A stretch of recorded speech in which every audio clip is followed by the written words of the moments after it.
Assalamualaikum warahmatullahi wabarakatuh. Perkenalkan, nama saya Rifa Anggar Setiawan.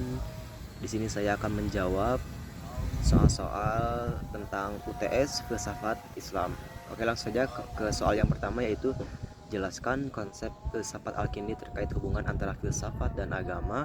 Bagaimana Al-Kindi itu memandang bahwa filsafat itu bisa membantu memahami ajaran agama secara lebih mendalam. Nah, Al-Kindi itu seorang filsuf yang hidup pada abad ke-9. Dia itu dikenal sebagai satu pionir dalam mengintegrasikan filsafat Yunani dengan pemikiran Islam.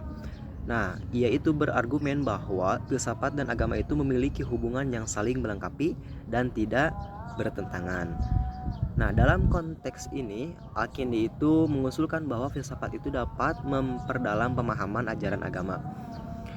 Nah, untuk pandangan Al-Kindi tentang hubungan filsafat dan agama dilihat dari kesesuaian antara akal dan wahyu.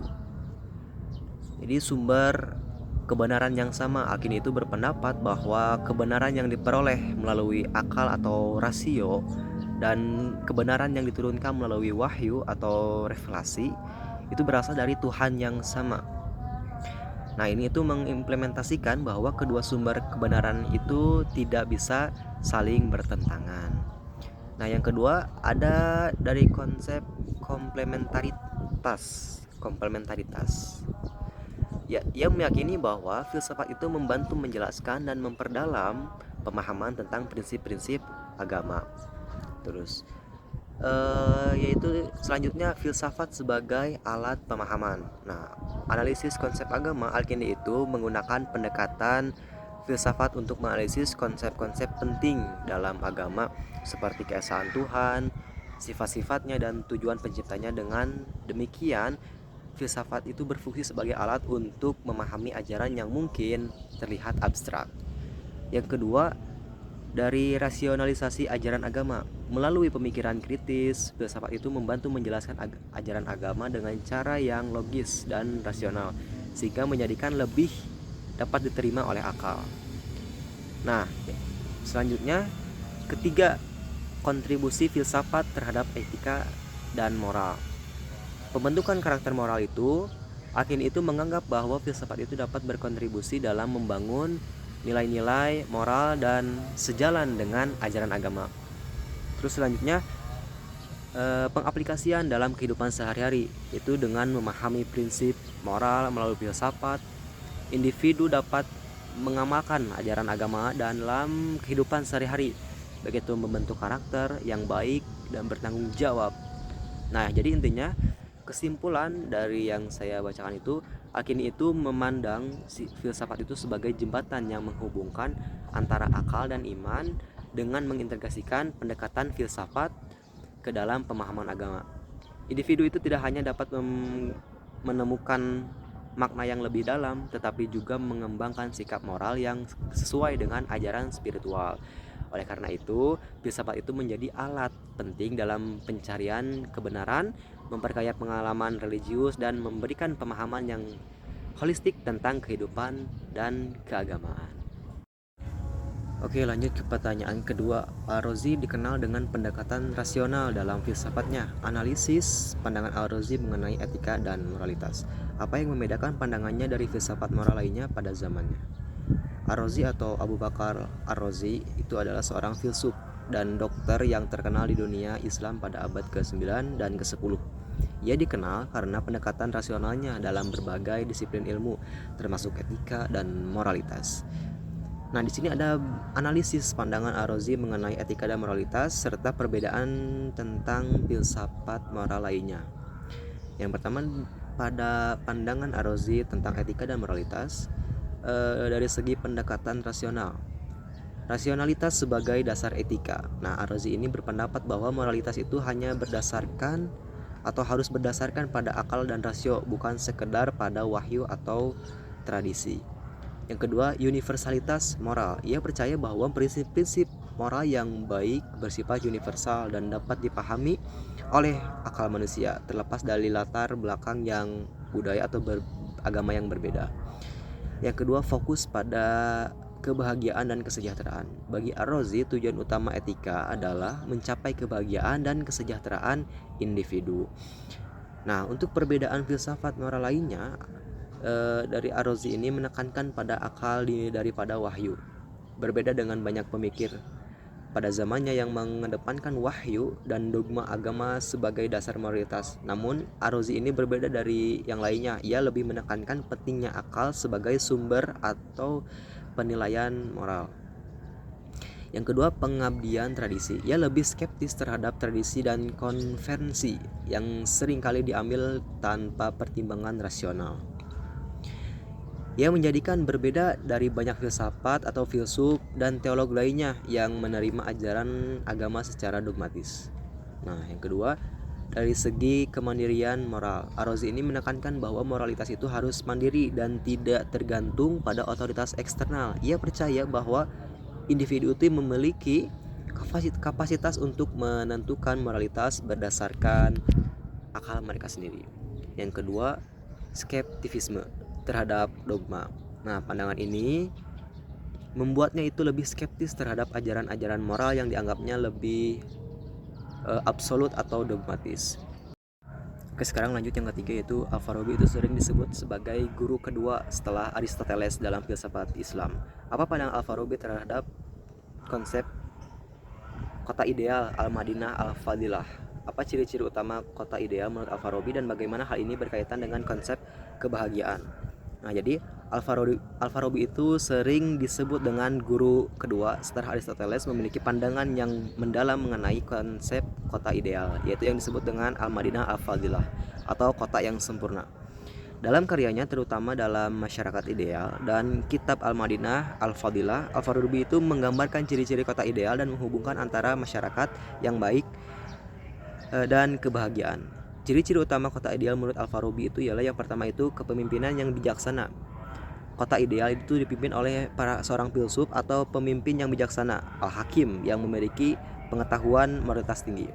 Yang kedua, keadilan sosial. Al-Farabi ini menekankan pentingnya keadilan sebagai landasan masyarakat. Semua warga negara harus diperlakukan secara adil dan distribusi sumber daya harus dilakukan secara bijaksana.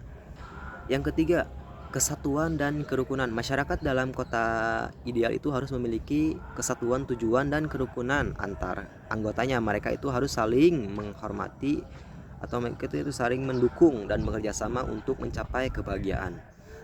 Yang keempat, pendidikan dan ilmu pengetahuan. Pendidikan itu memainkan peran penting dalam kota ideal. Al-Farabi itu percaya bahwa masyarakat yang berpendidikan itu akan mampu mengembangkan kebajikan dan mencapai kebahagiaan. Dan yang terakhir, kegiatan sosial dan budaya. Kegiatan sosial dan budaya itu seperti seni dan filsafat itu sangat dihargai dalam kota ideal.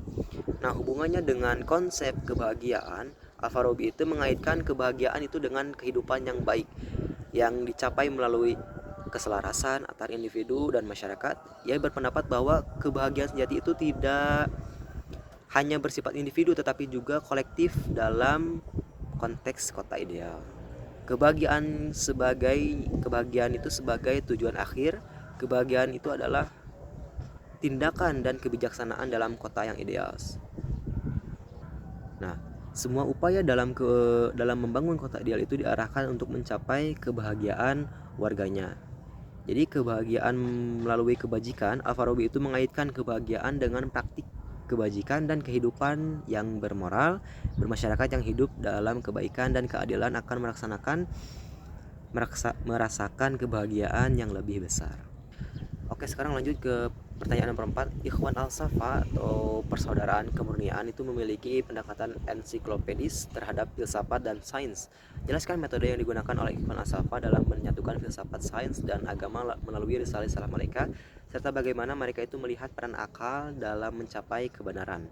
Nah, metode Ikhwan Al-Safa dalam menyatukan filsafat, sains, dan agama itu yang pertama dari risalah-risalahnya, bahwa Ikhwan Al-Safa itu menerbitkan serangkaian risalah yang membahas berbagai disiplin ilmu, termasuk filsafat, matematika, astronomi, dan teologi. Dalam risalah ini, mereka itu berusaha menjembatani antara pengetahuan rasional dan ajaran agama. Itu menjelaskan bagaimana keduanya itu saling melengkapi. Yang kedua dari integritas pengetahuan. Mereka itu berusaha untuk mengintegrasikan berbagai cabang ilmu melihat filsafat dan sains sebagai alat untuk memahami kebenaran yang lebih dalam. Mereka berpendapat bahwa sains dan filsafat itu tidak hanya bertentangan dengan agama, melainkan dapat memperkuat pemahaman spiritual. Nah, yang ketiga, metode dialektika. Dalam risalah mereka, Ikhwan Al-Safa ini menggunakan metode dialektika, di mana mereka itu berdebat dan membahas argumen-argumen dari berbagai pandangan untuk mencapai pemahaman yang lebih baik, yaitu menunjukkan bahwa mereka itu menghargai perdebatan dan refleksi kritis. Dan yang keempat, pendidikan dan pembelajaran. Mereka itu sangat menekankan pentingnya pendidikan dan pembelajaran. Ikhwan Al-Safa ini percaya bahwa melalui pendidikan yang baik, individu itu dapat mengembangkan akal dan mencapai kebijaksanaan. Nah, di sini peran akal dalam mencapai kebenaran. Akal itu sebagai alat utama. Nah, Ikhwan Al-Safa ini melihat akal sebagai alat utama untuk mencari dan memahami kebenaran.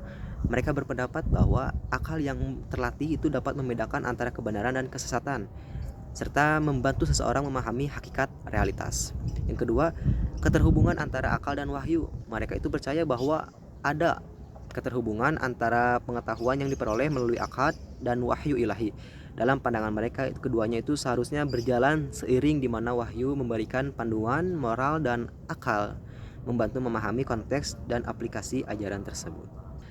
Dan yang terakhir, kebijaksanaan sebagai tujuan akhir. Nah, Ikhwan Al-Safa ini menganggap kebijaksanaan itu sebagai tujuan akhir dari pencapaian pengetahuan. Kebijaksanaan itu dicapai melalui penggabungan pengetahuan ilmiah, filsafat, dan spiritualitas, di mana individu itu dapat mencapai kebenaran serta kehidupan yang bermakna. Oke, sekarang lanjut pertanyaan yang kelima, yaitu Ibnu Sina dikenal sebagai salah satu tokoh besar dalam filsafat dan kedokteran Islam. Jelaskan teori emanisi Ibnu Sina serta bagaimana konsep ini mempengaruhi pandangan ontologisnya tentang tujuan dan alam semesta. Teori Ibnu Sina yang pertama itu konsep emanisi. Emanisi itu adalah proses di mana segala sesuatu yang ada berada dari suatu sumber utama, yang dalam hal ini adalah Tuhan. Menurut Ibnu Sina, segala sesuatu di alam semesta itu muncul dari Tuhan secara bertahap, mirip dengan cahaya yang memancarkan dari sumber cahaya. Proses ini berlangsung dalam urutan yang sistematis.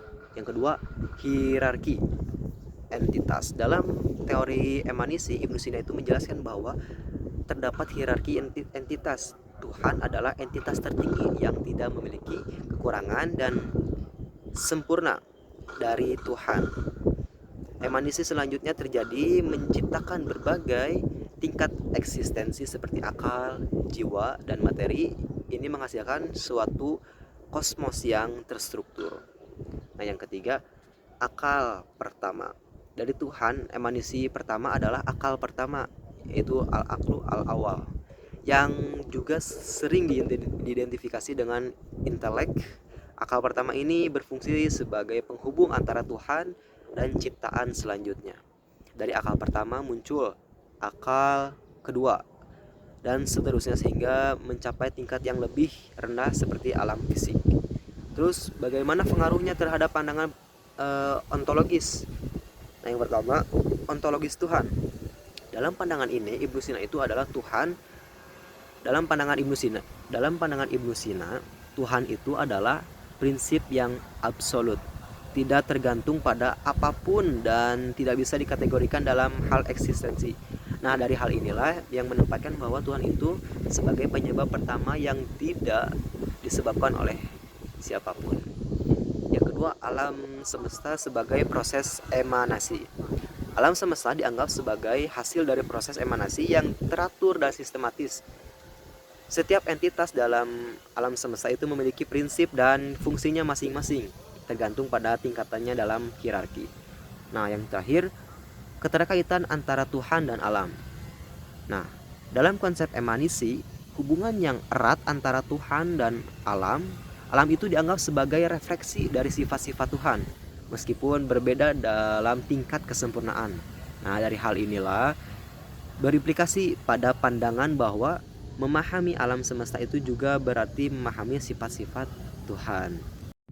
Oke, mungkin cukup sekian jawaban setiap pertanyaan yang sudah saya sampaikan. Terima kasih kepada teman-teman yang sudah menyimak sampai akhir, dan mohon maaf jika masih ada kekurangan. Terima kasih. Wassalamualaikum warahmatullahi wabarakatuh.